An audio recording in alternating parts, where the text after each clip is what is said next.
तुमच्याही घरी अशा आहेत का जे नवीनच कोणता तरी भाजीपाला उचलून आणतात आणि ती करायची म्हणतात? बरं, आईला ही माहिती होती भाजी म्हणून बरं झालं, आईनं ही भाजी करून दाखवलेली आहे. तुमच्याकडे या भाजीला काय नाव आहे तेही मला सांगा.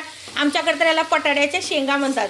तर तुमच्याकडे काय म्हणतात सांगा. ह्याच्यानं हिमोग्लोबिन वाढते, हाड मजबूत होते, एकदम छान. वजन वाढलं तर उतरते, उतरलं तर वाढते. इतकी छान ही शेंगा आहे. तर ही भाजी कशी करायची चला मग बघूया आईच्या पद्धतीने. सर्वांचं मनापासून स्वागत आहे आणि सर्वांना श्री स्वामी समर्थ. तर बघू शकता किती मस्त. आता ह्याला काय म्हणता तुम्ही हे पण सांगा मला पहिल्यांदा कमेंट बॉक्समध्ये. आणि आता ही शेंग बघू शकता गावाकडं खूप वेळा खाल्लेली आहे, पण इथं पण मिळालेली आहे म्हणून इथून आणलेली आहे. आता बघू शकता.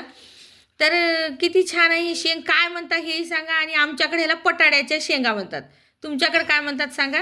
आणि ही बघा आता ह्या शेंगाची भाजी करून दाखवणार आहे आई. ही इतकी शरीरासाठी चांगली आहे. वजन जास्त असलं तर हिनं एकदम कमी करते, कमी असलं तर वजन वाढतंय. आणि आपलं हिमोग्लोबिन कमी असलं तर ते सुद्धा चांगलं वाढतंय. शरीराला एकदम परफेक्ट ठेवणारी ही शेंग आहे. ही शेंगच बघा तुम्ही कशी लवचिक एकदम असं ही आहे. म्हणजे माणूससुद्धा असं एकदम छान राहते. हाडं जी आपली कडक झालेली असतात ती लवचिक राहतात.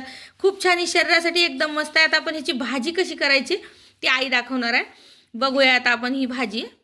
तर बघू शकता हे बघा, बघितलं तर सुद्धा अशी मस्त करूया आता भाजी आपण. ही खुरसणीची चटणी म्हणतात तुम्ही, आम्ही याला कारळाची चटणी म्हणतो. तर ही भाजी चटणी सुद्धा आता वाटून घेतली, ही घालून करूया भाजी. आता मी याला कापून घेते पहिले सुरूला. ह्या छान शेंगा चिरून घ्यायच्या आणि मग कशी करायची भाजी ती तुम्हाला दाखवतो पुढे. आता पाणी आदण ठेवलेलं आहे, थोडंसं एक ग्लासभर पाणी आदण ठेवायचं आणि त्याच्यामध्ये की नाही मीठ टाकून घ्यायचं. हे बघा अशा प्रकारे पटाड्याच्या शेंगा जी कापून घेतलेली आहेत ते असे चिरून घेतलेले आहेत. आता हे टाकूया. बघा माझी आई चटणी कुटत होती त्या मिक्सरच्या जारमध्येच आईनं धुवून घेतलेलं आहे. असं आई ॲडजस्टमेंटसाठी एक नंबर. कुणाकुणाची आई असं आहे सांगा. ॲडजस्टमेंट करायचं, कशातही काही वापरायचं पण स्वयंपाक रेडी करायचं. तर हे बघा आता उकळायला ठेवलेलं आहे. आता भाजी ही आठवण आली म्हणून सांगितले. तर हे बघा असं करायचं. आता हे छान उकळतात. मी उकळलं की तुम्हाला दाखवते कशी उकळली शेंग ते. मग आपण ह्याची भाजी करूया. पण आता भाजी केवढी शिजली आहे, कशी शिजली आहे आईलाच माहिती आहे कशा प्रकारचं करायची ही भाजी. तर ही बघा अशी थोडंसं याचं कलर चेंज झालेला आहे आणि मस्त शेंग शिजलेली आहे. आता आपण असं करून काढून घेऊया. बघा त्याचं पाणी कशा प्रकारचं निघालेलं आहे. असं छान आता सगळे शेंगा आई काढून गेले आहे. किती वाफ निघत आहे बघा. सकाळी सकाळी आमच्या घरात सूर्यदेवाचं आगमन होतं आहे. मस्त दर्शन होतं आहे आम्हाला सकाळ सकाळ सूर्यदेवाचा. 6लाच ऊन निघायला लागले. पण थंडी भरपूर आहे. कुणाकुणाकडे जास्त थंडी आहे ते सांगा. आणि थंडीच्या दिवसात ही भाजी नक्की करून खा.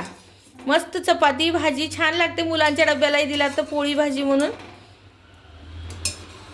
जी आपली जुनी जी भाजीपाले काही राहू द्या, जुनी वस्तू आई म्हणते लहान मुलं राहू द्या मोठे राहू द्या, आम्हाला प्रत्येक गोष्ट सांगते. का तर ही परंपरा आपल्याला पुढे न्यायची आहे आणि ते सांगलं तरच त्यांना कळतंय की हे काय आहे काय नाही. आता तर बघू शकता शेंग आई तुम्हाला दाबून दाखवते आहे केवढी शिजली आहे ते ही शेंग शिजली म्हणून ओळखायचं. हे बघा है की इतकं बोटानं तिच्या असं उगं झालं तर होऊन चालेल. तर ही शेंग फोडणी घालून घेऊया. तर इथं बघा तेल तापलेलं आहे. मस्त की जिरा आणि राई टाकून घेतलेली आहे. मस्त जिरा राई मस्त फुलू द्या. जेव्हा जिरा राई छान फुलते ना तेव्हाच फोडणी कडक बसते, नाहीतर ते कच्चं कच्चं लागते. जिरा लसण टाकून घ्यायचं, कढीपत्ता टाकून घ्यायचा. बघा हे किती तेल उडवत आहे. आम्ही मोबाईल धरलेला आहे तर माझ्याही हातावरती उडवत आहे. कोथिंबीर आणि आता आपले हे जे शेंगा उकळलेले आहेत ते टाकून घ्यायच्यामध्ये.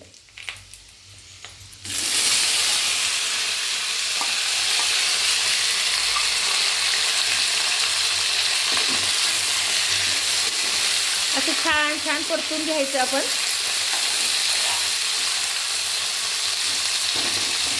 तुम्ही बघू शकता जर तुम्ही शेंग उकडून घेतलेली नसली तर थोडं वेळ थांबा. आम्ही शेंग उकडून घेतलेली आहे म्हणून त्याच्यावरती मिरची पावडर, हळद, आपली बेडकी मिरची थोडीशी टाकलेली आहे. पण शेंगामध्ये उकडायला थोडंसं मीठ टाकलेलं होतं म्हणून इथं बेतानच टाकायचं मीठ. म्हणून आईने अजून थोडी कोथिंबीर टाकून घेतलेली आहे.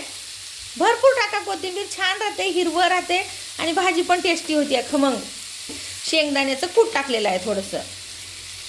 कोणतीही भाजी असते ना, ही बघा आता ही कारळाची चटणी. जर कारळाची चटणी असते ना, ते चटणी कोणतीही चटणी थोडीशी कम टाकायचं म्हटलं तर ही आयुर्वेदिक भाजी असते, आपल्याला शरीराला चांगली असते. तर त्याच्यामध्ये चटणी थोडीशी कमी मात्रेत ठेवायचं म्हटलं तर त्या भाजीचं जी असली असली भाजीची टेस्ट आहे ना ती शरीरामध्ये उतरायला हवी. आता थोडीशी चटणी टाकून तरी एकदम मस्त लपतप झालेली आहे भाजी. बघा किती सुंदर झालेली आहे. तर ही अशी भाजी एकदम छान लागते आहे आणि अशी करायची. आता मस्त आपण आता ह्याला बघू शकता तुम्ही, उकडून घेतल्यामुळे भाजी किती छान झालेली आहे एकदम.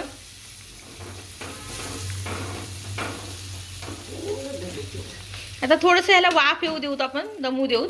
आईनं थोडी वाफ काढून घेतलेली आहे. आता ह्याच्यामध्ये आपण थोडंसं गरम पाणी, म्हणलं तर केवढं, एक अर्धा कपभर म्हणल्यासारखं पाणी टाकून घ्यायचं. उगं थोडंसं पळीवर पाणी म्हणू शकता तुम्ही. म्हणलं तर त्याला थोडंसं एक उकडून तर शेंगा घेतलेली आहे, तर थोडंसं एक शिजलं तर तो जो रस्सा आहे ना तो त्या शेंगामध्ये उतरून भाजी छान लागते आहे. बघा तुम्ही किती छान झालेली आहे, लपतप भाजी एकदम मस्त. अशी भाजी खायला पण खूप छान लागते आहे. हे बघा अशी खूप छान लागते अशी भाजी. आता तुम्ही बघूया, आता आपण ही झाल्यानंतर भाकरी करून घेऊया, गरमागरम मस्त भाकरी आणि ही भाजी. मग विचारूया ह्यांना कशी झाली होती भाजी. ते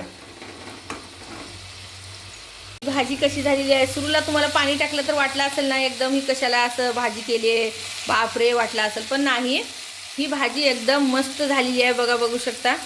आणि अशी भाजी तुम्ही सुद्धा करा, खा आणि कसं झालं होतं ते मला नक्की सांगा. तर आता बघा आपली भाजी रेडी झालेली आहे छान. आता तर तुम्हाला ही भाजी आवडली का बघा. का मी चहूबाजूने तुम्हाला मी दाखवत आहे कशा प्रकारे दिसत आहे म्हणून भाजी.